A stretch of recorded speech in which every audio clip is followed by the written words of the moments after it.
Good morning and Jai Hind. This is Manu Sharma. Once again welcome to my channel Mathematical Garden. और class 12 की physics का atom chapter हमारा चल रहा है। आज हम नेक्स्ट टॉपिक अपना देखेंगे। लास्ट टॉपिक में हमने रदरफोर्ड अल्फा स्कैटरिंग एक्सपेरिमेंट देखा था, जिससे कुछ कंक्लूजन्स हमने पढ़े। और नेक्स्ट पार्ट में हम देख रहे हैं कि रदरफोर्ड ने जो एक्सपेरिमेंट किया और उनके स्टूडेंट्स यानी जीजर एंड मार्सन ने जो किया है ना, उसमें क्या डिफरेंसेस थे। जैसा कि आप स्क्रीन पर देख पा रहे हैं, alpha particle is a nucleus of helium atom carrying the charge +2 E means electron पर जितने चार्जेस होते हैं निगेटिव, उतने ही प्रोटॉन पर पॉजिटिव चार्जेस होते हैं। यहाँ पर क्या कहा रहा है कि जो हाइड्रोजन हीलियम एटम था हमारा, जिसे हम अल्फा पार्टिकल्स कह रहे हैं, वो क्या है, एक्चुअली में न्यूक्लियस है हीलियम का, ठीक है। And the mass equal to 4 times of the hydrogen atom. It travels with a speed nearly 10⁴ meter per second and is highly penetrating। Correct, highly penetrating होता है, तभी तो हमारा ये यूज़ कर रहे हैं ताकि गोल्ड फॉयल को पेनेट्रेट करके आगे बढ़े। जो डिफ्लेक्शन होगा देखेंगे। रदरफोर्ड के एक्सपेरिमेंट में और जीजर के एक्सपेरिमेंट में क्या डिफरेंसेस थे। सोर्स क्या यूज़ हुआ, तो सोर्स रदरफोर्ड ने यूज़ किया था रेडॉन, वहीं पर जीजर एंड मार्सडेन ने यूज़ किया bismuth 214। Speed of alpha particle Rutherford ने रखी थी 10⁴ मीटर पर सेकेंड, वहीं पर इनके स्टूडेंट्स ने रखी 1.6 × 10⁻7 मीटर पर second. Thickness of gold foil क्या था रदरफोर्ड के टाइम 10⁻⁻6 मीटर। स्टूडेंट्स ने और पतला रखा, क्या किया 2.1 × 10⁻⁻7 मीटर। करेक्ट, ये कुछ डिफरेंसेस थे इनके बीच में। Now next observations and conclusions, जो आपको लास्ट वीडियो में पढ़ा दिया गया है। तो आप एक बार इसे रिव्यू कर लीजिएगा वीडियो पॉज करके। देखिए, number of alpha particles at some theta angle is proportional to 1/sin⁴ θ/2। Next, आज हमको पढ़ना था डिस्टेंस ऑफ क्लोजेस्ट अप्रोच। तो क्या होती है डिस्टेंस ऑफ क्लोजेस्ट अप्रोच, यानी न्यूक्लियर साइज। आप फिगर देख रहे हैं कि एक अल्फा पार्टिकल हमारा आ रहा है टुवर्ड्स द न्यूक्लियस और एट सम डिस्टेंस r0 वो एट रेस्ट यानी रेस्ट पर आ जाता है और फिर वापस चला जाता है due to the coulombic force of repulsion. क्या है distance of closest approach, when the distance between alpha particle and the nucleus is equal to the distance of closest approach r0, the alpha particle come to rest. एक ऐसी distance आती है closest distance, जो nearest कितना at एक nucleus के पास alpha particle जा सकता है, उसकी बात की गई है कि जितना नज़दीक जा सकता है उस डिस्टेंस को हमने कहा क्या क्लोजेस्ट अप्रोच, और डिफाइन किया या डिनोट किया उसे r0 से।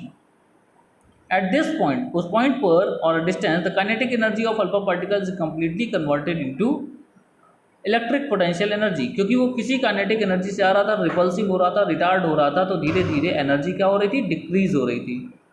और जैसे जैसे एनर्जी डिक्रीज हो रही है, यानी कि स्पीड डिक्रीज हो रही है, क्योंकि काइनेटिक एनर्जी की बात की गई है, वेलोसिटी डिक्रीज होगी तो यानी कि एनर्जी डिक्रीज हो रही है।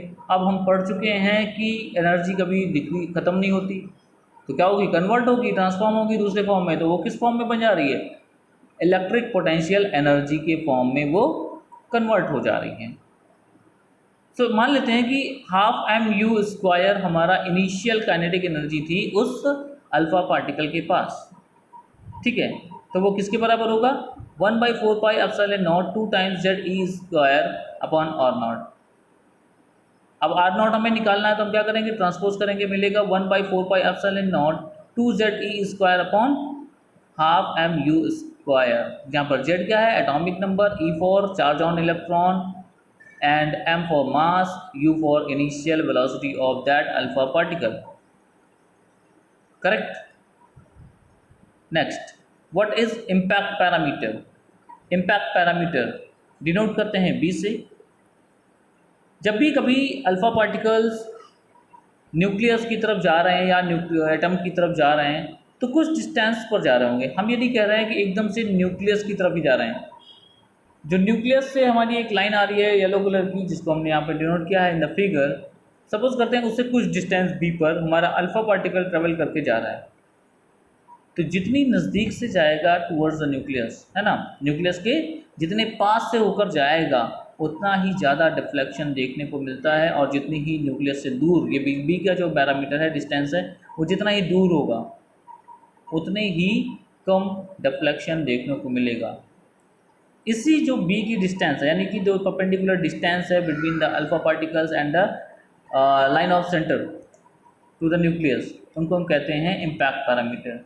The perpendicular distance of the velocity vector of the alpha particle from the centre of the nucleus when it is far away from the nucleus is known as impact parameter. काफ़ी दूर होता है, और इसका जो फॉर्मूला है हमारा क्या है, B is equal to Z E square cot theta by 2 upon 4 pi epsilon naught into half of M U square, means kinetic energy, initial kinetic energy जो भी थी। करेक्ट।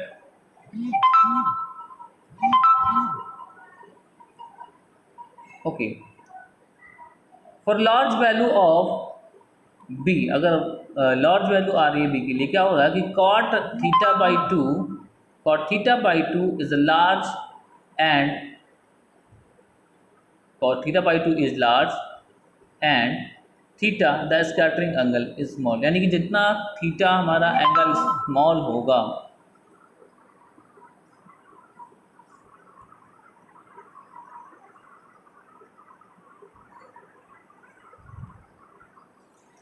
जितना भी हमारा एंगल क्या होगा, स्मॉल होगा, उतनी ही कॉट थीटा बाई 2 की वैल्यू लार्ज होगी। तो हमारी बी की वैल्यू कैसे आएगी, लार्ज होगी, क्योंकि यहाँ पर आप देख रहे हैं डायरेक्टली प्रोपोर्शनल है। Correct. That is alpha particle travelling far away from the nucleus suffer small deflection. जितना दूर होंगे मतलब बी की वैल्यू जितनी ज़्यादा होगी, यानी कॉट थीटा बाई 2 की वैल्यू जितनी ज़्यादा होगी, थीटा उतना ही कम होगा, मीन्स डिफ्लेक्शन कम होगा। और कह रहे हैं for a small value of b cot theta by 2 is also small, so वहाँ पर थीटा कैसा होगा, लार्ज होगा, यानी जितने पास से होकर जाएंगे न्यूक्लियस के उतना ही डिफ्लेक्शन ज़्यादा होगा। क्लियर। कहा गया that is alpha particle travelling close to the nucleus suffers large deflection. And the third, for B is equal to 0, जब हम क्या कर रहे हैं, बी की वैल्यू 0 यानी सीधे टूवर्ड्स द न्यूक्लियस जा रहा है, then alpha particle directed towards the centre of the nucleus, और क्या होगा, रिबाउंड होगा, रिट्रेस करेगा अपना पाथ, क्योंकि कोई भी बी की वैल्यू नहीं है, यानी कि cot theta by 2 is equal to 0। भाई आप इस फॉर्मूले को क्या करिए, सभी को ट्रांसपोज करिए, कॉट थीटा बाई 2 की वैल्यू 0 आ जाएगी, यानी थीटा बाई 2 की वैल्यू क्या हो जाएगी, 90 degree, and theta becomes 180 degree. तो 180 डिग्री पे डिफ्लेक्शन फिर से हो रहा है, यानी कि रिट्रेस कर रहा अपना पाथ, रिवर्स बाउंड हो जा रहा है। ठीक है ना। सो ये था impact parameter and closest approach. ठीक है, आज का टॉपिक ये था हमारा। पढ़िए, कोई प्रॉब्लम आती है तो कांटेक्ट कीजिए। Thank you for watching. जय हिंद।